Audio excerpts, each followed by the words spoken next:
damai sejahtera yang melampaui akal, itulah yang menguasai hati dan pikiranmu di dalam Kristus Yesus Tuhan kita. Amin.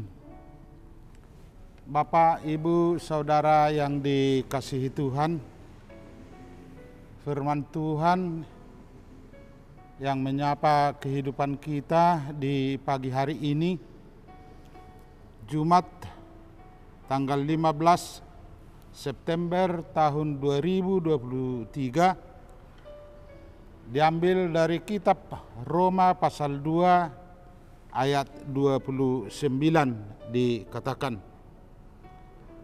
tetapi orang Yahudi sejati ialah dia yang tidak menampakkan keyahudiannya, dan sunat ialah sunat di dalam hati secara rohani, bukan secara hurufiah. Maka pujian baginya datang bukan dari manusia, melainkan dari Allah. Tetapi orang Yahudi sejati ialah yang dinampakkan keyahudiannya, dan sunat ialah sunat di dalam hati secara rohani, bukan secara hurufiah. Maka pujian baginya datang bukan dari manusia, melainkan dari Allah. Demikian pembacaan firman Tuhan.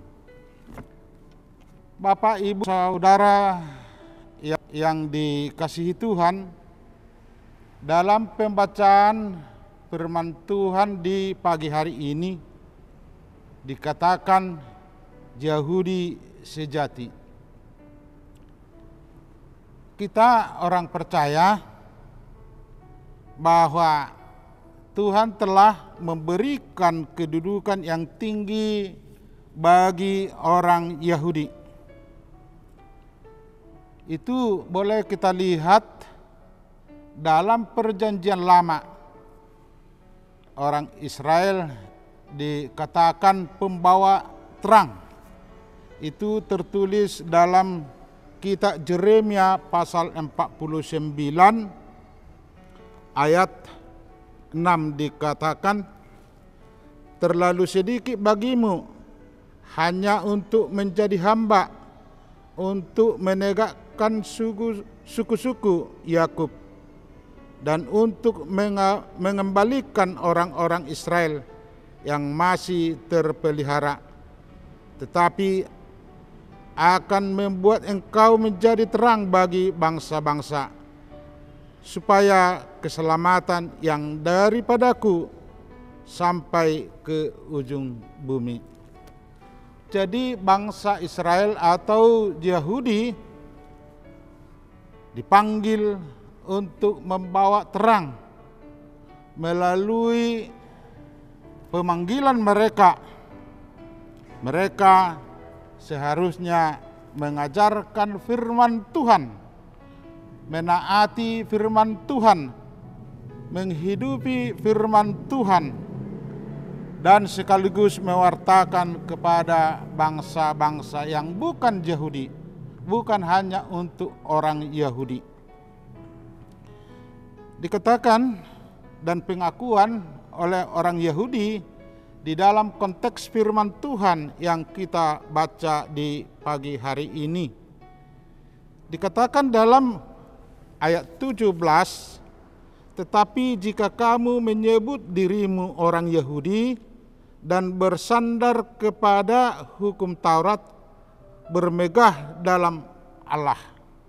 Mereka menyebut diri orang Yahudi dan bersandar kepada hukum Taurat, bermegah dalam Allah.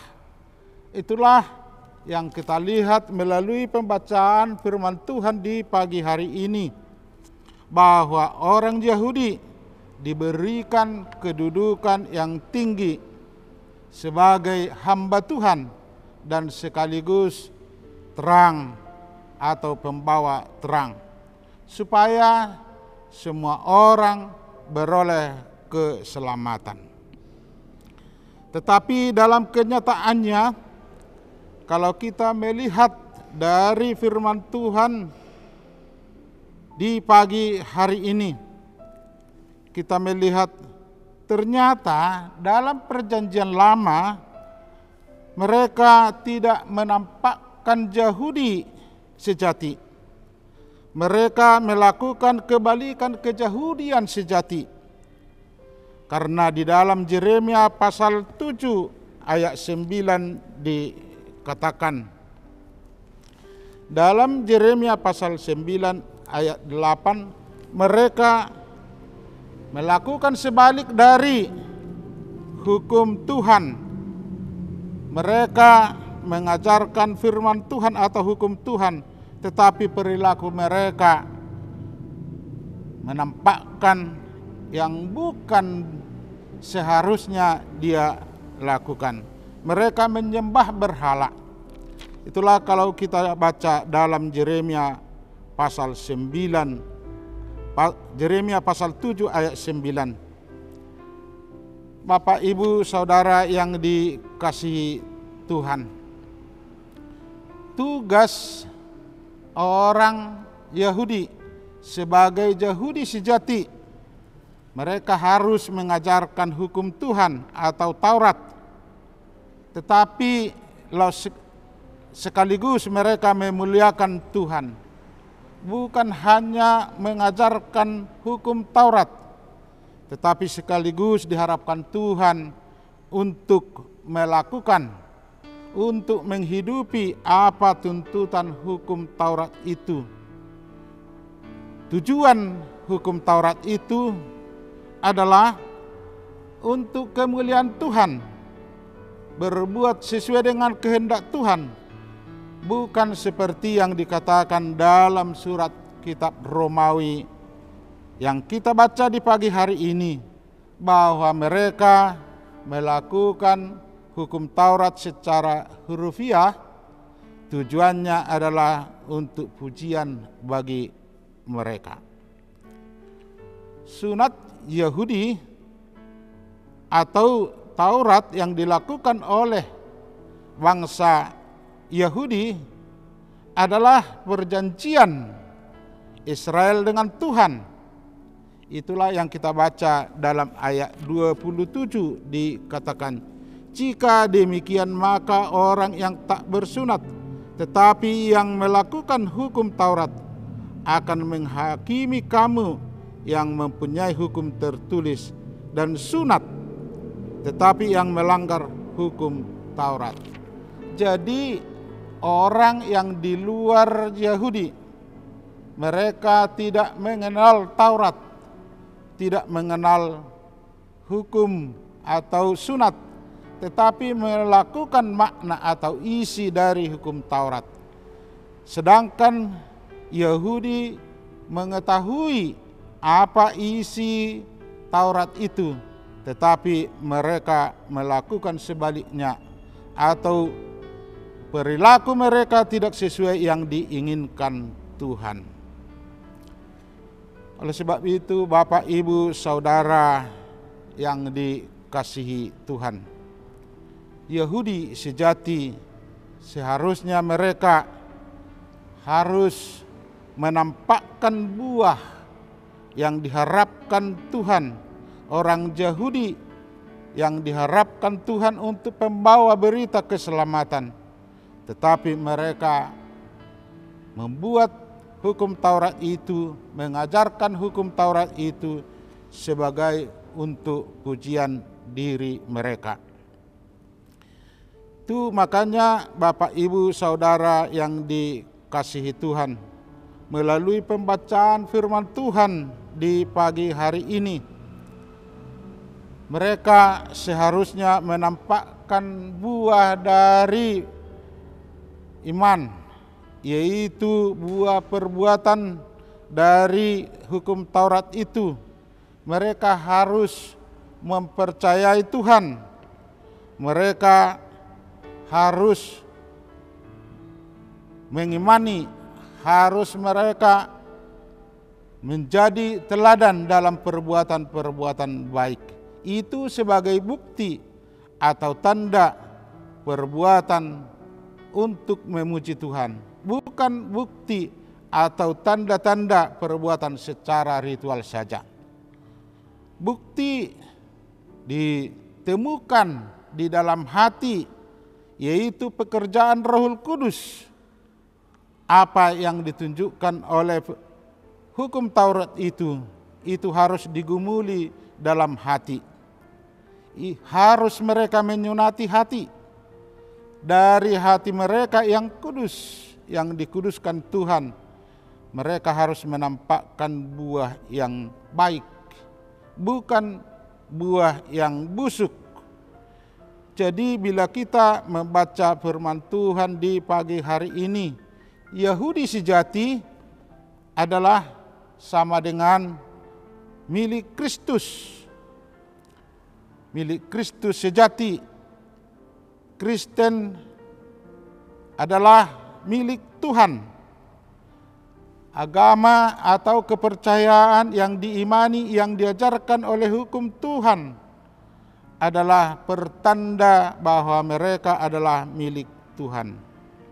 Melalui penampakan buah atau penampakan perbuatan-perbuatan baik yang diajarkan oleh hukum Tuhan tersebut, itu sebagai penampakan bahwa diri mereka adalah milik Tuhan.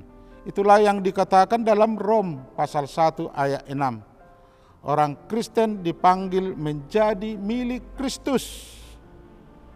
Hati yang percaya diberi kuasa Roh Kudus, milik Kristus, atau orang yang menjadi milik Kristus harus menjadi rendah hati di hadapan semua orang. Mereka harus sadar akan kasih Tuhan. Jadi bila kita orang percaya, kita Kristen milik Kristus sejati, milik Kristus sejati dalam hidup kita harus menampakkan buah dari Roh Kudus itu, yaitu apa yang dianjurkan oleh hukum Taurat.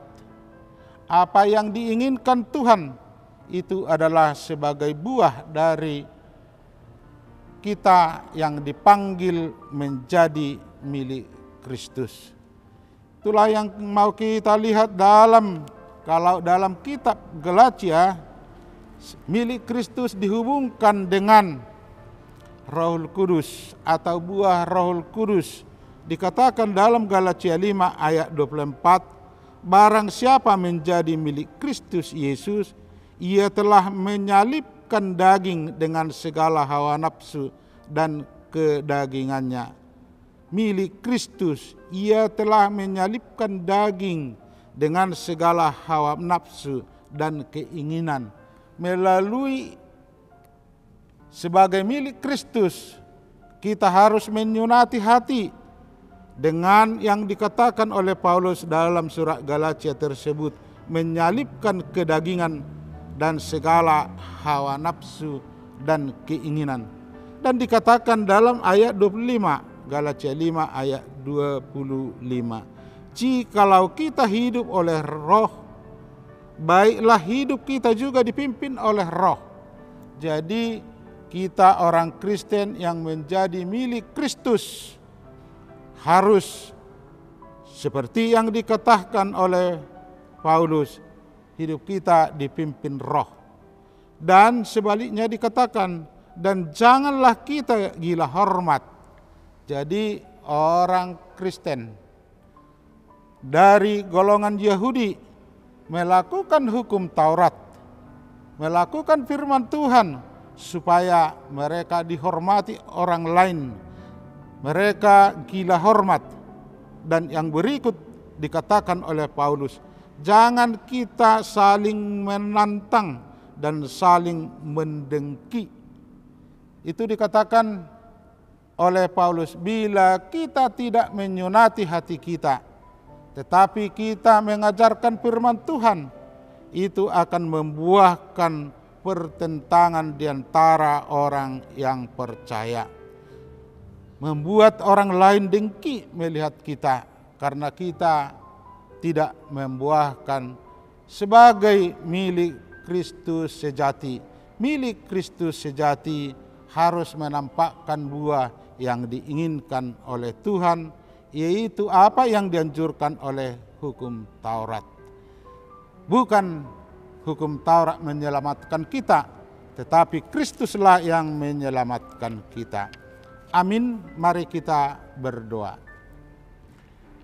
Bapa Surgawi, puji dan syukur kami ucapkan di pagi hari ini karena penyertaan-Mu di dalam kehidupan kami. Tuhan memberikan keselamatan dan kesehatan kepada kami di pagi hari ini. Dan kami beroleh berkat-Mu di pagi hari ini karena firman-Mu kami dengar. Engkaulah menyapa hati dan pikiran kami, supaya selalu kami mengingat bahwa kami adalah milik-Mu. Sebagai milik-Mu yang Engkau tebus, kami harus mewartakan firman-Mu. Kami harus berbuah, yaitu buah-buah roh. Atau perbuatan kami selalu menampakkan kemuliaan-Mu. Karena itu Tuhan, pada hari ini segala aktivitas kami, tolonglah kami, bantulah kami dalam segala pekerjaan kami, supaya kami berbuat sesuai dengan seturut hati-Mu.